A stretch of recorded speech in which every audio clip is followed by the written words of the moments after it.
say a man's last breath carries the weight of his entire life. I heard my brother's final gasp on a cold October night in 1882, and it changed everything I thought I knew about justice, vengeance, and the price of survival in this God-forsaken wasteland we call the frontier. My name is Colt Donovan, and before that night, I was just another drifter trying to outrun my past. But when I found my younger brother Samuel lying in a pool of his own blood outside the Silver Ridge Saloon in the town of Ashwater, something inside me died, and something darker was born. His eyes were still open, frozen in terror, his hand clutching a torn piece of cloth with a strange symbol I'd never seen before, a silent arrow piercing through a crescent moon. The sheriff, a corrupt pig named Holloway, barely looked at the body. "Another bar fight gone wrong," he muttered, tobacco juice dribbling down his chin. But I knew better. Samuel didn't drink, didn't gamble, and sure as hell didn't pick fights. Someone had executed him, and that someone had left their calling card. That's when I first heard the whispers. In the shadows of that dusty town, old-timers spoke in hushed voices about a legend, a phantom killer known only as the Silent Hunter. They said he never missed, never spoke, and never left witnesses. His victims were found with that same symbol, always perfectly placed, always a message. But who was sending these messages? And why had my brother become a target? I spent 3 days in Ashwater, asking questions that nobody wanted to answer. The townspeople looked at me with a mixture of pity and fear, as if knowing my brother's name had already marked me for death. On the 4th morning, I found a note slipped under my hotel room door. It was written in elegant script, almost mocking in its politeness. "Your brother discovered what he shouldn't have. Leave Ashwater if you value your life. The Silent Hunter shows no mercy to those who seek him." But they didn't know Colt Donovan. Before I became a drifter, I was trained by one of the fastest guns in the West, a man named Isaiah Cross, who taught me that speed without purpose is just noise, but purpose with speed is devastation. I had spent 5 years perfecting my draw, learning to read men's intentions in the twitch of an eye, the shift of weight before they reached for iron. I wasn't some greenhorn cowboy stumbling into something beyond my understanding. I was a weapon waiting for a target. I burned that note and started my investigation in earnest. The first real lead came from an unexpected source, a Chinese immigrant named Lin Wei who ran a laundry service on the edge of town. She had seen Samuel the night he died, talking to a mysterious woman outside the general store. She wore black, Lin Wei told me, her voice barely above a whisper. With silver buttons that caught the moonlight, she handed him something, then disappeared like smoke. "Your brother looked frightened, Mr. Donovan, very frightened." A woman. The Silent Hunter worked with a woman, or perhaps was directed by one. This was a detail the whispers never mentioned. I pressed Lin Wei for more, but she suddenly became terrified, claiming she had already said too much. As I left her establishment, I noticed fresh boot prints in the dust outside, large, deliberate tracks that led away from the building and vanished at the edge of town. Someone had been listening to our entire conversation. That night, I made camp outside Ashwater, unwilling to sleep in a town where eyes watched from every window and shadows moved with purpose. My fire crackled in the darkness as I examined the cloth Samuel had died clutching. The symbol was embroidered with silver thread, professional work that suggested money and organization. This wasn't the mark of some random killer. This was a signature, a brand, a promise of death. As I studied the symbol, my horse suddenly became agitated, ears pinned back, nostrils flaring. I rolled away from the fire just as a knife thudded into my bedroll exactly where my chest had been seconds before. The blade was black, almost invisible in the night, with that same crescent moon and arrow etched into the handle. I drew my Colt Peacemaker and scanned the darkness, but there was nothing. No movement, no sound, not even the rustle of brush that would betray a retreat. The Silent Hunter had announced his presence and vanished like morning mist. But he had made a mistake. He had shown me he was watching, which meant I was getting close to something important. At dawn, I rode north toward the town of Redemption Falls, following a hunch. If Samuel had discovered something worth killing for, it had to involve money. and the biggest money in this territory came from three sources: cattle, mining, or the railroad. Samuel had worked as a surveyor for the Continental Railroad Company, mapping routes through the mountains. Maybe he had seen something he shouldn't have. Redemption Falls was larger than Ashwater, a bustling community built on gold dreams and railroad promises. The Continental Railroad Company headquarters was an impressive two-story building on Main Street, looking out of place among the rough-hewn saloons and trading posts. I entered with my hat low, and my questions carefully crafted. The clerk, a nervous man named Pettigrew, initially refused to discuss Samuel's work, but when I laid $20 in gold coins on his desk and implied that I could make things very uncomfortable for him if he didn't cooperate, his tongue loosened. "Your brother was working on the Northern Passage route," he said, wiping sweat from his brow. "About 6 weeks ago, he came back from a survey looking shaken. He went straight to Mr. Blackwood's office. That's Jackson Blackwood, the regional director, and they had a heated argument. I couldn't hear what was said, but Samuel left that office looking like he'd seen the devil himself." "Where can I find Blackwood?" I asked. Pettigrew's face went pale. "You don't want to find Jackson Blackwood, Mr. Donovan. That man has connections that run deep into territories you don't want to explore. He's protected by people who make sheriffs and judges look like Sunday school teachers."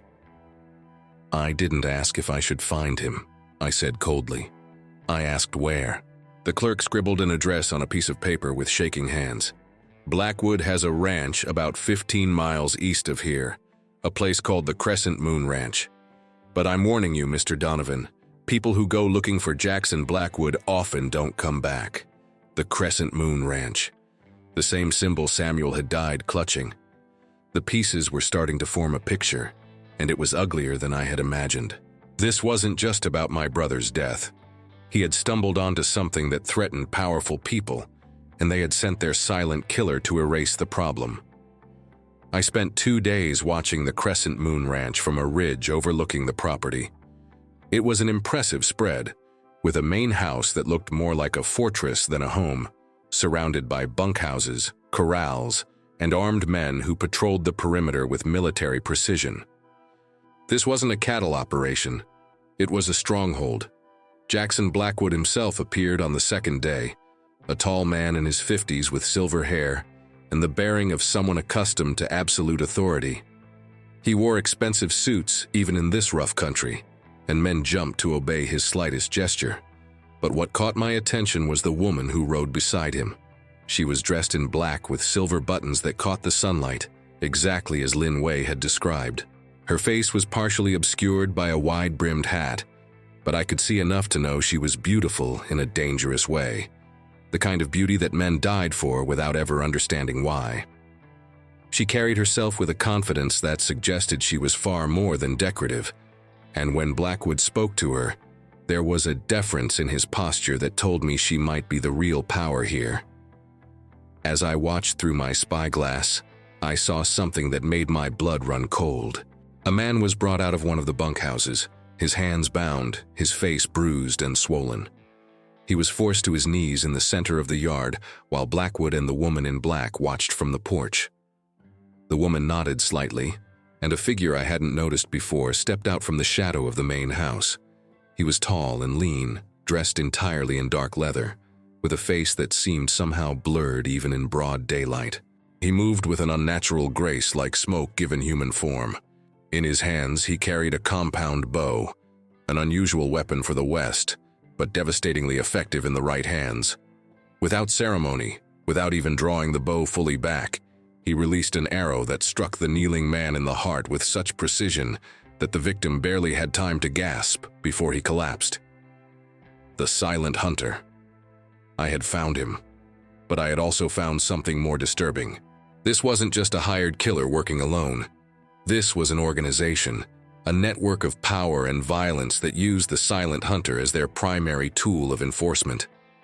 Samuel hadn't just discovered a crime, he had discovered a conspiracy that reached into the highest levels of territorial government and business.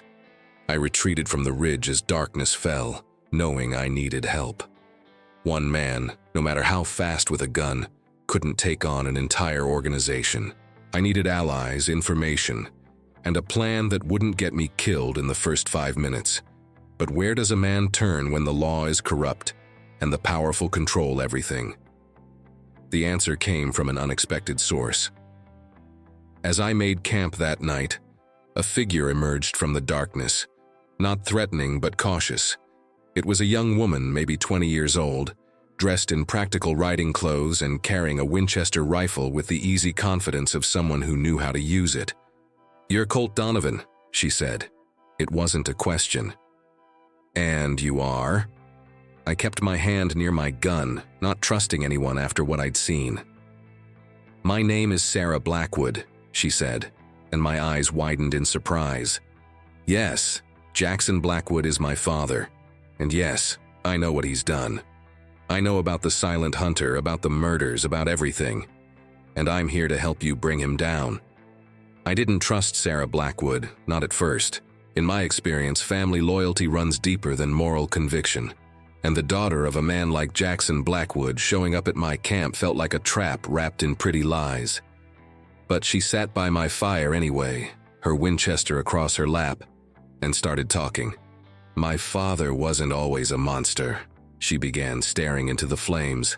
"When I was a child, he was a good man, stern, but fair. He built his railroad empire through hard work and smart decisions. But 5 years ago, everything changed. He met her."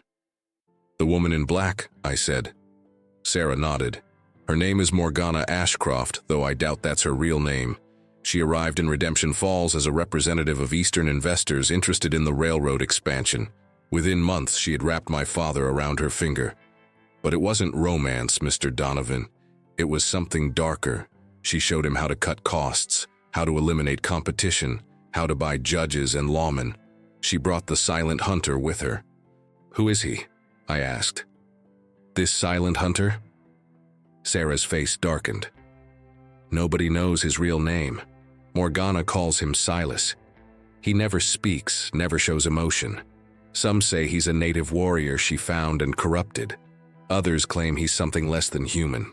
What I know for certain is that he's killed at least 30 people in the last 5 years.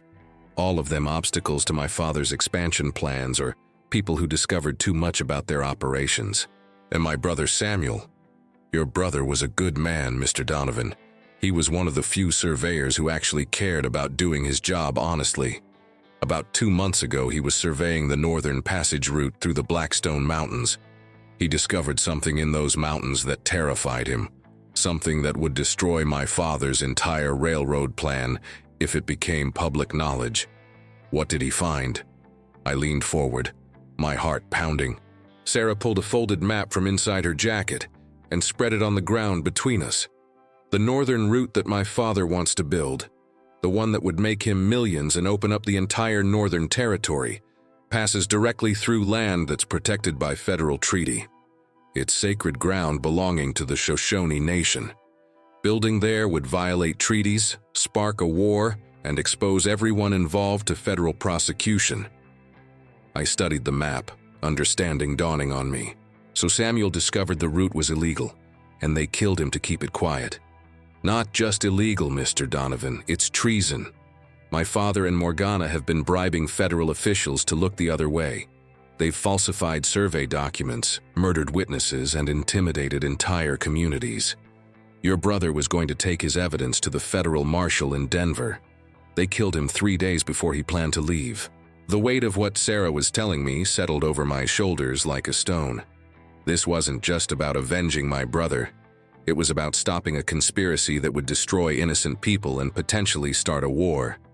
But I was one man with a gun facing an organization with unlimited resources, and a killer who was practically a ghost. "Why are you telling me this?" I asked Sarah. "Why betray your own father?" Her eyes met mine, and I saw genuine pain there. "Because he's not my father anymore. The man who raised me died the day Morgana Ashcroft walked into our lives.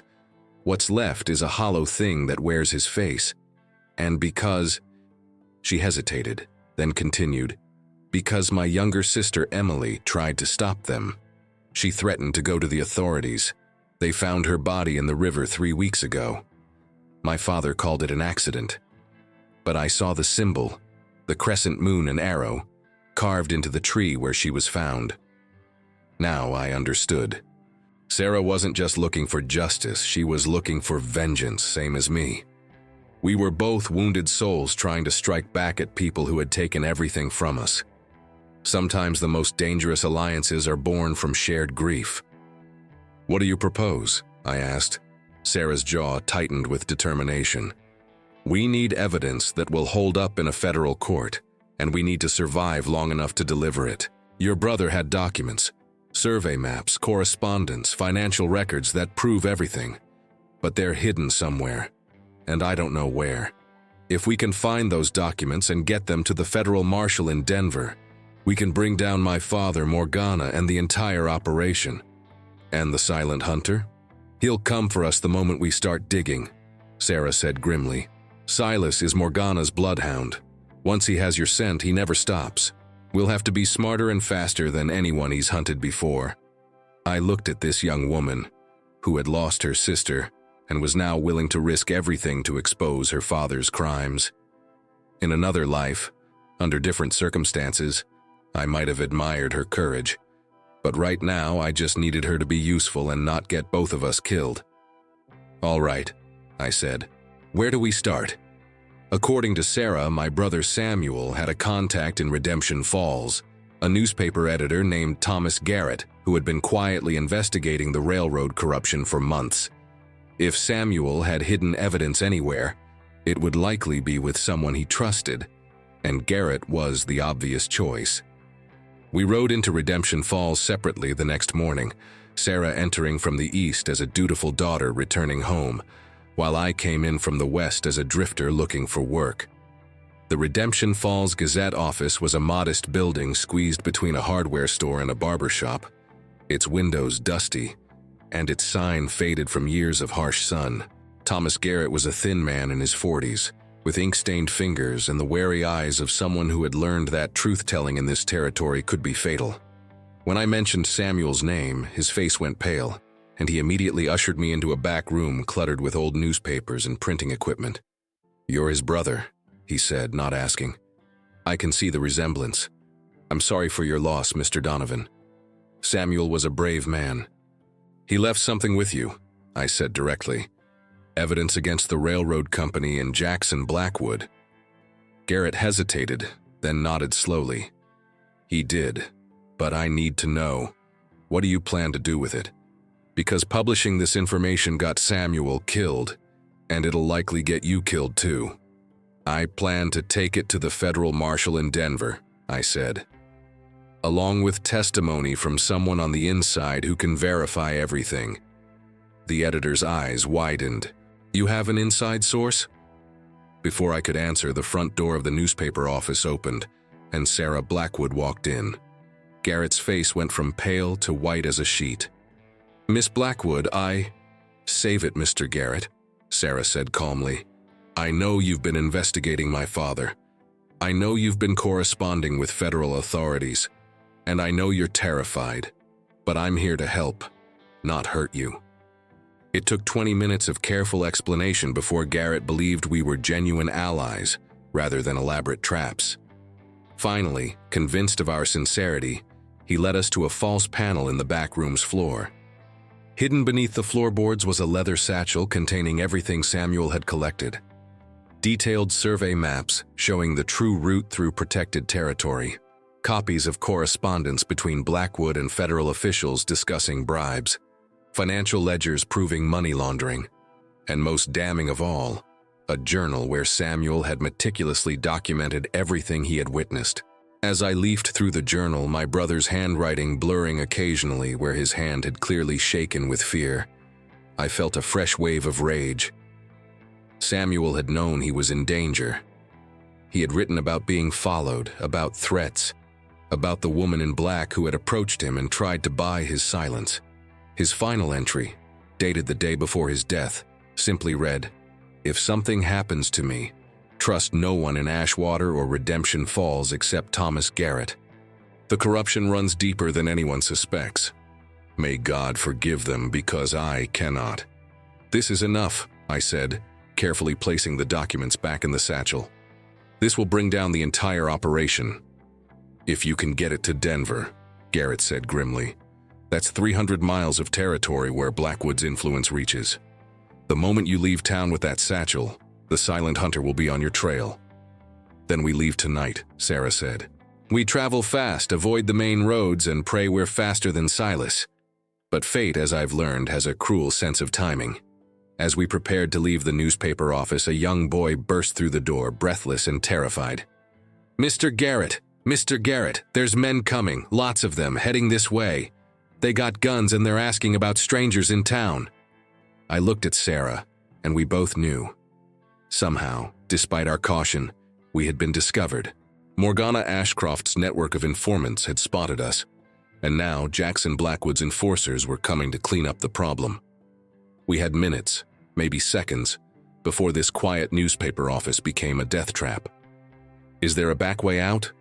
I asked Garrett urgently. Through the printing room there's a door that leads to an alley, he said, already moving. But they'll have men covering all the exits. They always do. I grabbed the satchel and checked my Colt Peacemaker. Fully loaded, 6 rounds that would have to count. Sarah pumped her Winchester, her face set in grim determination. We weren't leaving without that evidence, even if it meant shooting our way through half of Blackwood's hired guns. Mr. Garrett, I said as we prepared to run, if we don't make it, you know what to do with the story? The editor nodded. I'll publish everything. Consequences be damned. They can't silence all of us. But as we moved toward the back door, I heard something that made my blood freeze, the soft whisper of an arrow slicing through air. Thomas Garrett gasped and stumbled, an arrow buried deep in his back. He collapsed against the printing press, blood spreading across his white shirt. Run, he whispered with his dying breath. Run and don't look back. The Silent Hunter had found us. We burst through the back door into the alley, Sarah ahead of me while I covered our retreat. The satchel was heavy across my shoulder, weighted with my brother's sacrifice and our only hope for justice. Behind us, I could hear men shouting and boots pounding on wooden sidewalks, Blackwood's enforcers converging on the newspaper office. But the immediate threat wasn't the hired guns. It was the shadow that moved along the rooftops, silent and deadly. I caught a glimpse of the Silent Hunter, Silas leaping between buildings with inhuman grace, his compound bow already knocked with another arrow. He was hurting us, driving us like prey toward whatever trap he had prepared. The livery stable, Sarah gasped as we ran. Our horses are there, if we can reach them. An arrow struck the wall inches from her head, the black shaft quivering with the force of impact. I spun and fired 3 shots at the rooftop, not expecting to hit the Silent Hunter but hoping to buy us seconds. The shots scattered roof tiles and forced him to reposition, giving us just enough time to round the corner. The livery stable was 2 blocks away, but it might as well have been 2 miles with Silas hunting us and armed men cutting off our escape routes. We ducked through a narrow passage between buildings, emerged onto a side street, and nearly ran straight into 4 of Blackwood's men. There! One of them shouted, raising his rifle. I didn't give them time to aim. My Colt Peacemaker barked twice, dropping the shooter and forcing the others to dive for cover. Sarah's Winchester cracked 3 times in rapid succession, covering angles I couldn't reach. We fought like a well-oiled machine, moving and shooting with desperate precision. I'm out, Sarah shouted, dropping her empty rifle and drawing a revolver from her belt. Keep moving. I returned fire at the remaining enforcers while Sarah ran toward the livery stable. My last 2 rounds sent them scrambling, and then my Colt clicked on an empty chamber. No time to reload, I dropped the gun and drew my backup piece, a smaller .38 caliber that wasn't as powerful but would keep us alive for a few more minutes. We crashed through the livery stable doors just as another arrow buried itself in the wooden frame. The stable hand, a grizzled old man named Pete, took one look at our pursued condition and wisely decided to make himself scarce. Sarah's horse and my bay gelding were in adjacent stalls, already saddled from our morning arrival, a stroke of luck that might save our lives.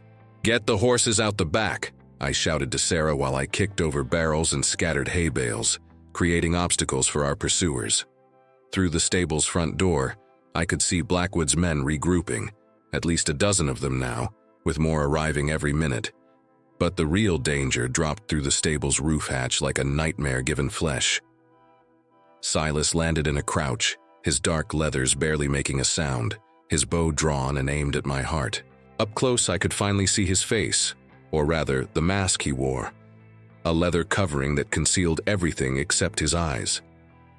Those eyes were the coldest things I'd ever seen, empty of humanity, filled only with predatory focus. For a frozen moment, we stared at each other, hunter and prey. Then everything happened at once.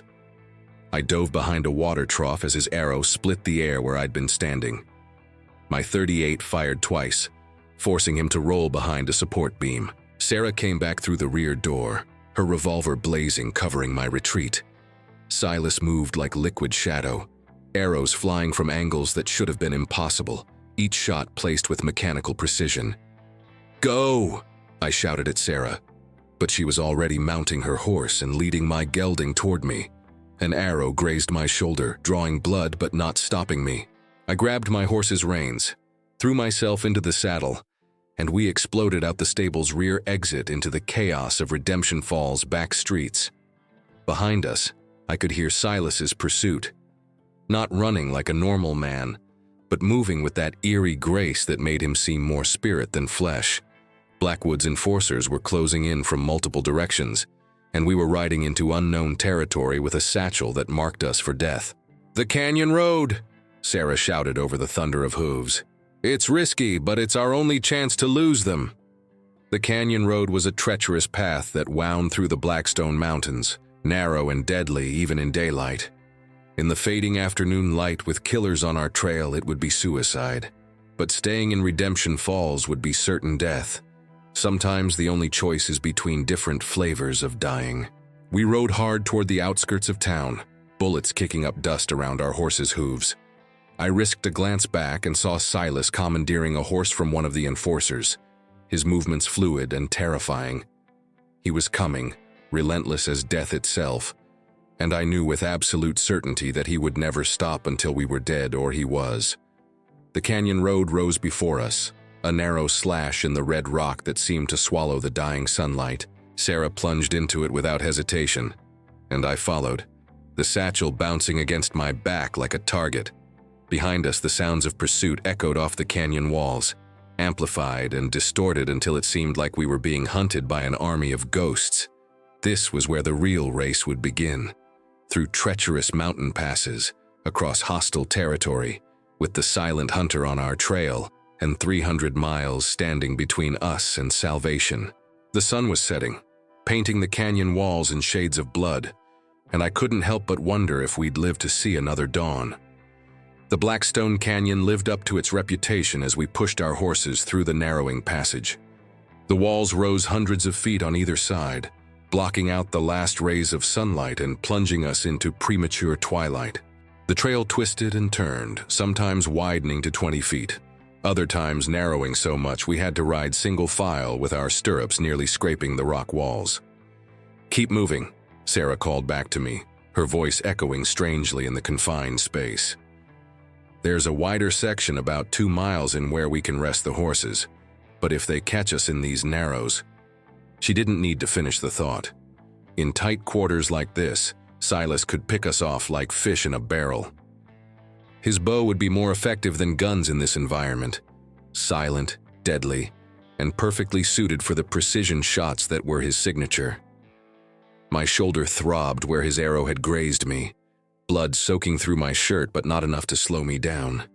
I'd been hurt worse in gunfights and bar brawls.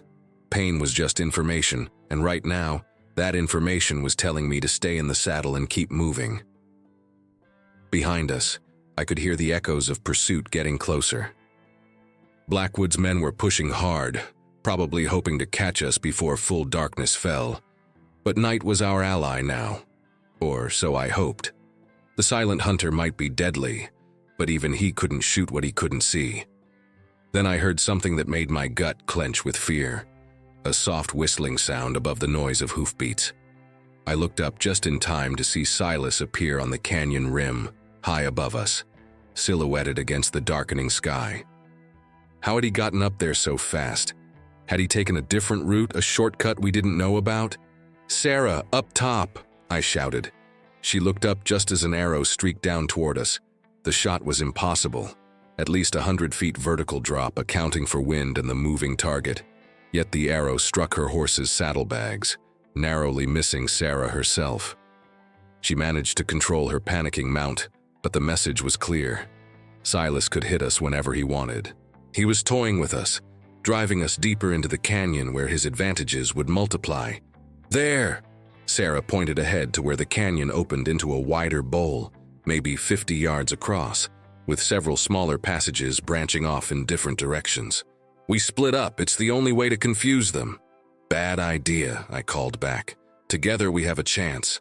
Separated, he'll pick us off one at a time." "You don't understand," Sarah shouted as we entered the bowl and reined our horses to a temporary stop. "I know this canyon. 2 of those passages lead to dead ends. One loops back to the main trail 5 miles ahead, and one leads to an old mining camp where my sister and I used to play as children. There's shelter there, supplies maybe, and another way out." "Which one?" "The second from the left. But Colt—" She grabbed my arm, her eyes desperate in the failing light. "If we both take the same path, they'll know which one to follow. If we split up, even just temporarily, it buys us time. You take the mining camp route. I'll lead them astray, then double back and meet you there." Every instinct told me this was wrong, that splitting up was exactly what Silas wanted. But Sarah was right about one thing. Together, we were an easy target to track. Separated, we at least had a chance of one of us making it through. 2 hours, I said firmly. "If you're not at the mining camp in 2 hours, I'm coming back for you." "Deal, now go." I spurred my horse toward the second passage from the left as Sarah bolted toward the rightmost path. Behind us, the sounds of pursuit grew louder. Blackwood's enforcers entering the bowl, shouting to each other, their voices bouncing off the canyon walls in confusion. I heard gunshots, probably fired more in frustration than with any hope of hitting us. And then I was in the new passage, darkness swallowing me whole. This path was even narrower than the main canyon, barely wide enough for my horse. I had to trust the animal's instincts in the near-total darkness, letting him pick his way forward while I kept one hand on my reloaded Colt and the other on the reins. The satchel with Samuel's evidence pressed against my back, a constant reminder of what was at stake. Minutes passed in tense silence, measured only by my horse's careful steps and my own heartbeat pounding in my ears. Then I heard it, a sound that shouldn't have been possible. Hoofbeats behind me, close behind me, gaining fast. I risked a glance back and saw a nightmare. Silas was there in the darkness, somehow having tracked me specifically, riding with reckless speed through terrain where one misstep would send horse and rider plunging into unseen chasms. He had chosen me. Of all the targets he could have pursued, he had chosen me. My horse broke into a gallop, sensing my fear, but the passage was too dangerous for such speed. I felt him stumble, regain his footing, stumble again. We couldn't outrun Silas in these conditions. He was too skilled, too determined, too impossibly fast. Ahead, I saw a glimmer of something. Moonlight, maybe, reflecting off water or metal. The passage was opening up. I urged my horse toward that light, praying it wasn't just my desperate mind creating hope where none existed. We burst out of the narrow passage into an open area, the mining camp Sarah had described. Old structures sagged against the canyon walls, their wood weathered gray by years of exposure. A rusted water tower leaned at a precarious angle. Equipment lay scattered and forgotten, testament to dreams abandoned decades ago. I threw myself off my horse and dove behind an old ore cart just as an arrow whistled past my head. Silas emerged from the passage like death incarnate, dismounting with fluid grace and drawing another arrow in one smooth motion. Finally, we were on equal ground. No more running, no more narrow passages. Just 2 killers facing each other under the cold light of the rising moon. I steadied my Colt, sighted down the barrel, and fired. The shot rang out like thunder in the enclosed space, but when the echo faded, Silas had vanished. He was using the camp structures for cover, moving between shadows so quickly I couldn't track him. Another arrow struck the ore cart, punching through rusted metal like it was paper. This was his element: silent stalking, patient hunting, death delivered from unexpected angles. But I had spent 5 years learning from Isaiah Cross, and one of his most important lessons echoed in my mind. A hunted man who fights back is no longer prey. He's a predator with nothing to lose. It was time to stop running and start hunting the hunter. I had 6 rounds left in my Colt and maybe 12 in the backup .38 that was tucked in my belt. 18 bullets against an enemy who had never been seen miss a shot and moved like smoke. The odds weren't good, but I'd faced worse. At least that's what I told myself as I crouched behind the ore cart, listening for any sound that would betray Silas's position. The mining camp was silent except for the wind whistling through gaps in the old structures. Somewhere in that maze of ruins, the silent hunter was positioning himself for the kill shot. He had all the advantages: superior position, better suited weapon for this environment, and probably night vision that bordered on supernatural. I had rage, desperation, and Isaiah Cross's training. I needed to change the dynamics of this fight. Silas expected me to hide, to try and survive until Sarah arrived with reinforcements that weren't coming. Instead, I was going to do something he wouldn't expect. I was going to make him react to me. I grabbed a fist-sized rock and hurled it toward the water tower, away from my actual position. The rock clanged against metal, and instantly an arrow struck the spot where the sound originated. That told me 2 things. Silas was fast enough to shoot at sound alone, and his position was somewhere to my right, probably in the old foreman's shack that still had most of its roof. I moved left, staying low, using mining equipment for cover. Another rock, thrown toward a different target. Another arrow faster than thought. He was in the shack, I was certain now. But how to flush him out? Then I remembered something Samuel had written in his journal, a passage about the railroad company's use of dynamite in the mountains. Mining camps like this would have had stores of explosives for blasting operations. If any of that dynamite had been left behind, if it hadn't degraded too badly over the years, I spotted what I was looking for. A wooden shed with a faded warning sign barely visible in the moonlight. The door hung crooked on rusted hinges, and inside I could see crates stacked against the walls. I approached carefully, aware that Silas might have anticipated this move, that an arrow could punch through my back at any moment. The crates were old, their wood splintering, but the contents were still there.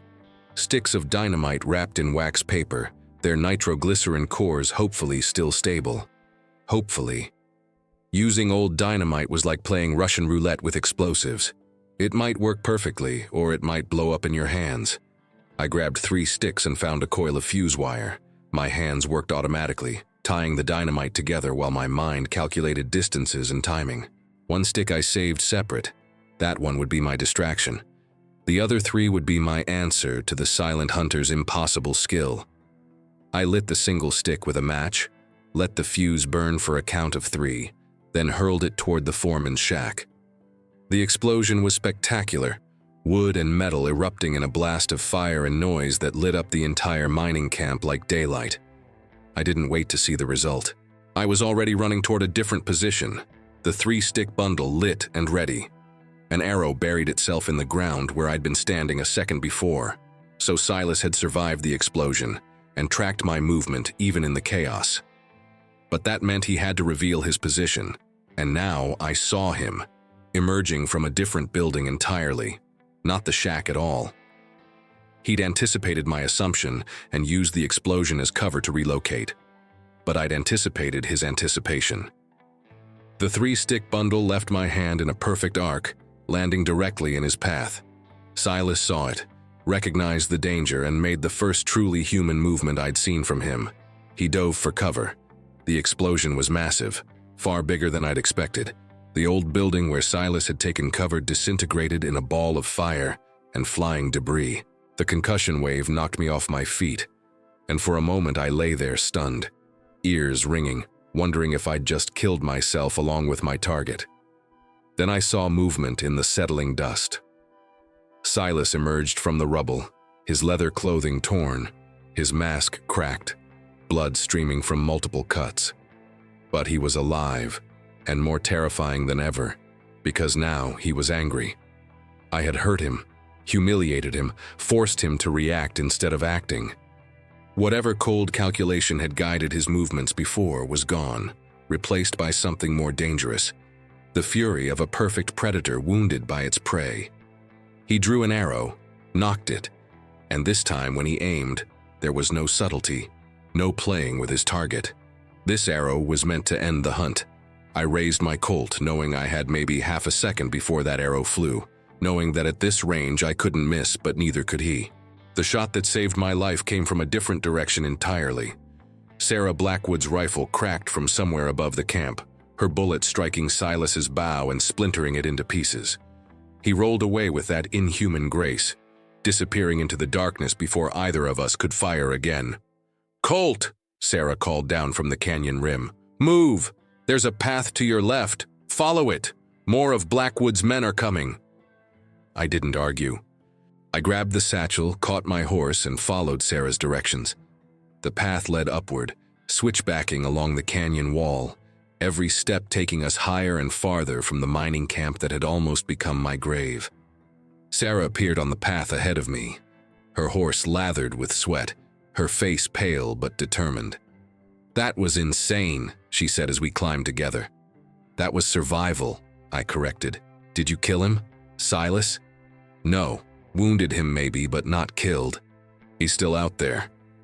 I looked back down at the burning mining camp, shadows moving through the ruins, reinforcements arriving too late to help their legendary hunter. But we bought time. How much ground can we cover before dawn? If we push the horses, maybe 40 miles. There's an old way station at Copper Ridge where we can rest and resupply. After that. Sarah trailed off, the unspoken reality hanging between us.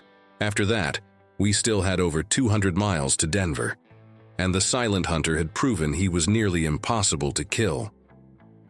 As we rode through the night, the canyon gradually opening up into high desert country, I thought about the look in Silas's eyes when I'd wounded him. He had been hunting me like prey, confident in his superiority. Now he knew I could hurt him, could fight back, could maybe even kill him. The hunt had changed. The predator had learned that his prey had teeth, and that made him more dangerous than ever. We reached Copper Ridge Way Station just before dawn, our horses spent and both of us running on pure adrenaline and fear. The station was a rough collection of buildings clustered around a well, one of the few sources of reliable water in this stretch of high desert. An old man named Jacobson ran the place, selling supplies to travelers and asking no questions about where they came from or where they were going. "Bad business riding this hard," Jacobson observed as we watered our horses and bought fresh mounts. "Something chasing you?" "Death itself," I answered, too tired to lie. The old man nodded like this was the most natural thing in the world. "Death's been riding these territories a lot lately. You're not the first folks I've seen running from something they can't name. Coffee's hot if you want it." While Sarah watched our back trail and I kept the satchel within arm's reach, we took 10 minutes to drink bitter coffee and eat some hardtack that tasted like sawdust but gave us energy. Jacobson didn't pry, but he did offer some advice.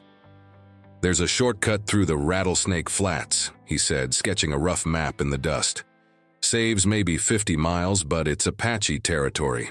They don't take kindly to white folks crossing their land without permission." "We don't have time to ask permission," Sarah said. "Will they kill us on sight?" "Depends on their mood and whether they think you're worth the trouble. But I'll tell you this, the Apache respect courage and despise cowards. If you ride straight and true, they might let you pass. If you sneak like thieves, they'll hunt you for sport." It wasn't much of a choice, but we'd run out of good options days ago. The Rattlesnake Flats route would cut our travel time significantly, and speed was our only real advantage now. Silas might be wounded, but he was also relentless. Blackwood's men would be spreading out, covering all the known routes to Denver. We needed to take a path they wouldn't expect. "One more thing," Jacobson said as we prepared to leave. "There's a man named White Eagle who leads the Apache in these parts. If you encounter them, ask to speak with him. Tell him Jacobson sent you and that you're running from the railroad men. He's got no love for the Continental Railroad. They destroyed sacred sites when they were surveying routes. Enemy of your enemy, if you catch my meaning." We left Copper Ridge as the sun broke over the horizon, riding fresh horses toward territory that promised new dangers. The Rattlesnake Flats spread out before us, a vast expanse of scrubland and red rock formations that seemed to shimmer in the heat. Beautiful and deadly, like everything in this god-forsaken West. We'd been riding for maybe 2 hours when I felt it. That sensation of being watched that every gunfighter learns to recognize or they don't live long. I signaled Sarah to stop, and we both scanned the landscape, looking for any sign of pursuit. "There," Sarah whispered, pointing to a ridge about half a mile behind us. 2 riders, moving parallel to our course. I pulled out my spyglass and confirmed what my instincts had already told me. 2 Apache warriors, painted for war, tracking our movement with professional interest. They weren't attacking, just watching, which meant they were either deciding if we were worth killing or waiting for orders from someone with more authority. "We keep riding," I said. "Straight ahead, no attempts to hide. We show we're not afraid." "But are we afraid?" Sarah asked with a tight smile. "Terrified, but they don't need to know that." We rode for another hour, the Apache keeping pace but never closing the distance. Then, as we entered a narrow passage between 2 massive rock formations, they appeared in front of us, maybe 20 warriors, their horses blocking the path, weapons ready but not raised. In the center of the group was a man who radiated authority, older than the others, with gray in his long hair, but the build of someone who could still outride and outfight men half his age. "White Eagle?" I called out, keeping my hands visible and away from my weapons. The chief nodded slightly, his eyes assessing us with the kind of intelligence that told me he'd already made several calculations about who we were and what we represented. "Jacobson sent us," Sarah said, her voice steady despite the tension. "He said you might let us pass through your territory." "Jacobson is a friend to the Apache," White Eagle replied in perfect English. "But you are fleeing from something. I can see it in your eyes and the foam on your horses. What brings you to our land in such haste?" I made a decision then. The truth had served me better than lies in this journey, and something told me White Eagle would respect honesty more than any clever deception. "We're carrying evidence that will destroy Jackson Blackwood and the Continental Railroad's expansion plans," I said. "They murdered my brother for discovering their corruption. They're using illegal routes that violate federal treaties and sacred grounds. We're trying to get this evidence to Denver before they kill us too." White Eagle's expression didn't change, but I saw something flicker in his eyes, interest and perhaps recognition. "The railroad men who murdered the sacred sites in the Blackstone Mountains." "Yes," Sarah confirmed. "My father is Jackson Blackwood. I'm helping to bring him down for what he's done." The chief studied her for a long moment. "A daughter who betrays her father must have strong reasons. He killed my sister. He's destroyed lives and sacred ground. He's not my father anymore. He's a monster wearing a familiar face." White Eagle nodded slowly. "We know of the Silent Hunter. He has killed 2 of our warriors who tried to stop the surveyors. A ghost that walks like a man, they say. He is hunting you?" "Yes," I said. "And he won't stop until we're dead." The chief spoke rapidly in Apache to his warriors, and a discussion ensued that I couldn't follow. Finally, he turned back to us. "The enemy of the railroad is a friend of the Apache. We will guide you through the flats by our fastest route. But understand this, when the Silent Hunter comes, and he will come, we will not fight your battle for you. Our warriors will not die for your vengeance." "We don't ask you to," I said. "Just help us reach Denver alive."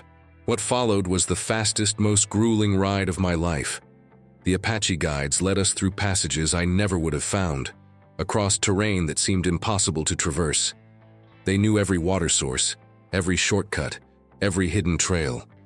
What should have taken 2 days, they compressed into one punishing day and night of riding.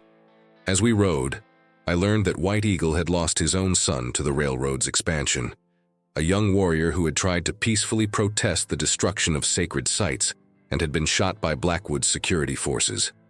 The chief understood vengeance, understood loss, understood the weight of carrying proof that might bring justice. We stopped only briefly for water and to change horses. The Apache provided fresh mounts from hidden herds they kept in the flats. As dawn broke on our second day, White Eagle pointed to the horizon where mountains rose in the distance. Beyond those peaks is the territory where our influence ends and your white man's law begins. Denver is 2 days' ride from there. We part ways here. Thank you, Sarah said. We owe you our lives. You owe me justice, White Eagle corrected. Destroy the men who destroyed sacred ground. That is the debt you must pay. As the Apache melted back into the landscape like they'd never existed, Sarah and I pushed our exhausted mounts toward those distant mountains. We had maybe 48 hours before we reached Denver and federal protection. 48 hours for Silas to catch up with us. I looked back once, scanning our back trail for any sign of pursuit. Nothing visible, but I knew he was out there. The silent hunter never gave up, never stopped, never showed mercy. He would come for us one final time, and when he did, one of us wouldn't walk away. The satchel felt heavier than ever across my shoulders. My brother's sacrifice, Thomas Garrett's death, Sarah's sister's murder, all of it concentrated in these documents. We'd come too far and lost too much to fail now. The mountains rose ahead of us like a promise or a threat. I couldn't tell which. Maybe both. We made it to the mountain pass as evening fell. Our horses nearly dead from exhaustion. Our own bodies pushed past any reasonable limit. The pass was a natural choke point, maybe 50 yards wide, with steep cliffs rising on either side. Beyond it lay the final stretch to Denver, 30 miles of relatively open country where we could ride fast and hope federal marshals might be patrolling. We should rest here, Sarah said, her voice hoarse from dust and fatigue. The horses can't go on. I knew she was right, but every instinct screamed at me to keep moving. This pass was a perfect ambush point, the kind of terrain that military strategists dreamed about. If Silas caught us here, but our horses were done. We'd ridden them harder than any animal should be ridden, and if we pushed them further, they'd collapse. We needed to rest, even if just for a few hours. We found a defensive position among the rocks near the pass entrance, where we had a clear view of our back trail but some protection from incoming fire. I checked my weapons. My Colt was loaded, my backup .38 had 4 rounds left, and I'd picked up a rifle from the way station.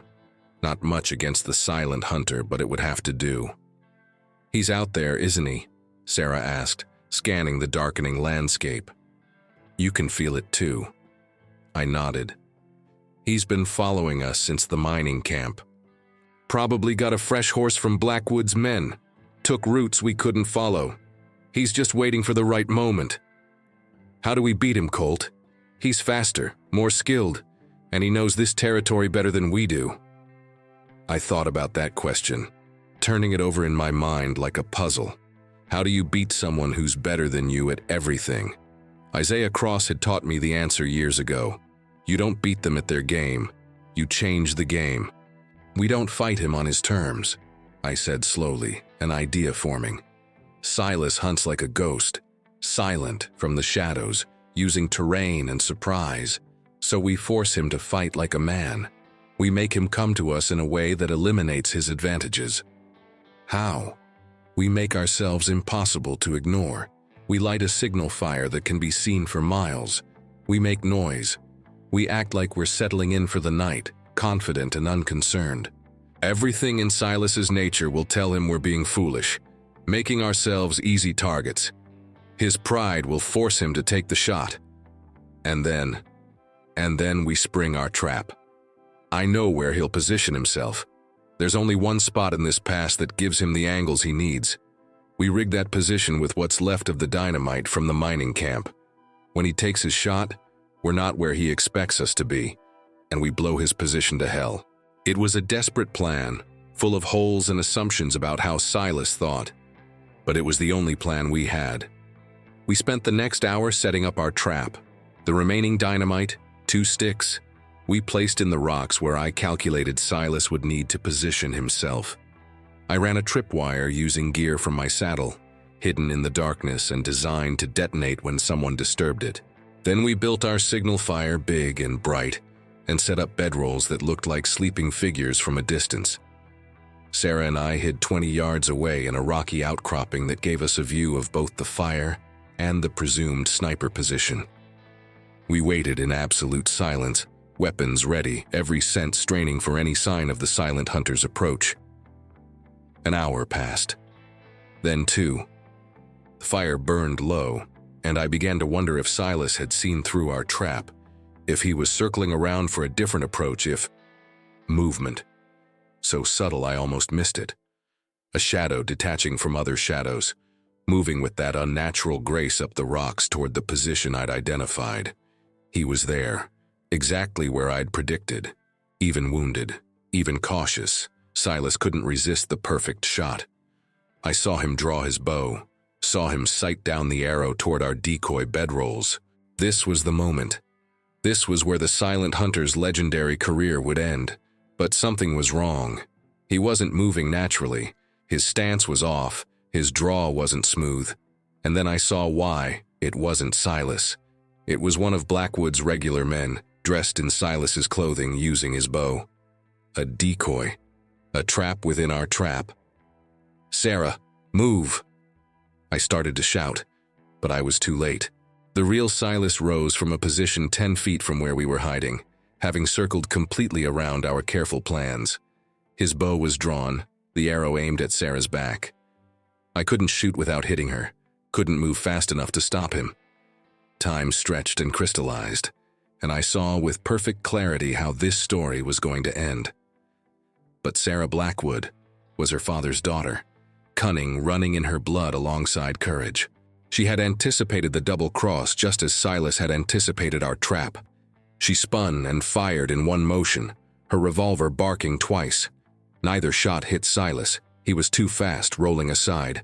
But they forced him to release his arrow prematurely.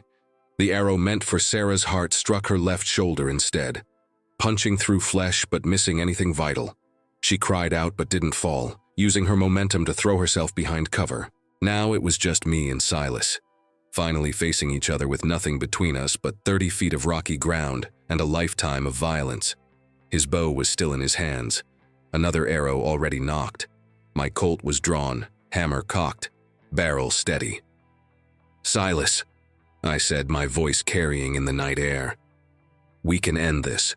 You're wounded, your trap failed, and we're taking that evidence to Denver whether you stop us or not. Walk away. Live." For the first time since I'd encountered him, the silent hunter spoke.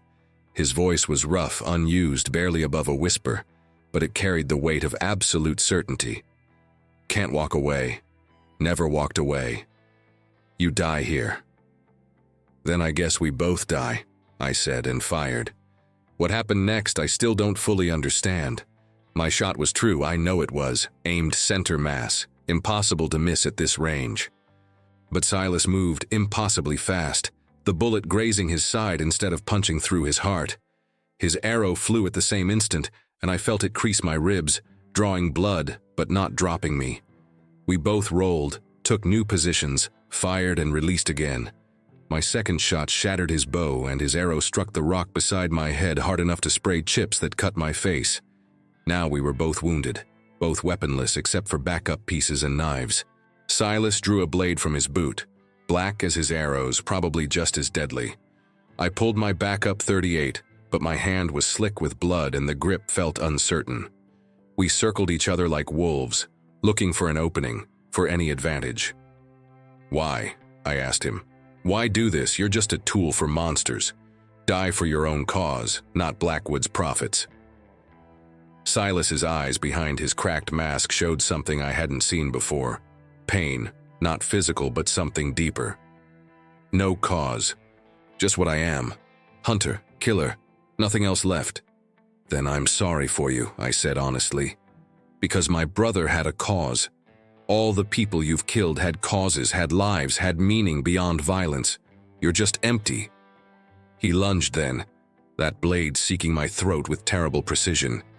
But I'd seen the lunge coming, predicted it from the shift of his weight. Isaiah Cross had taught me well.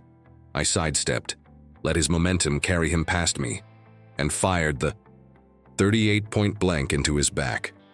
Silas stumbled, fell to one knee, blood spreading across his dark leathers. but even dying, he was dangerous. He spun with that damn knife, slashing at my legs, forcing me to jump back.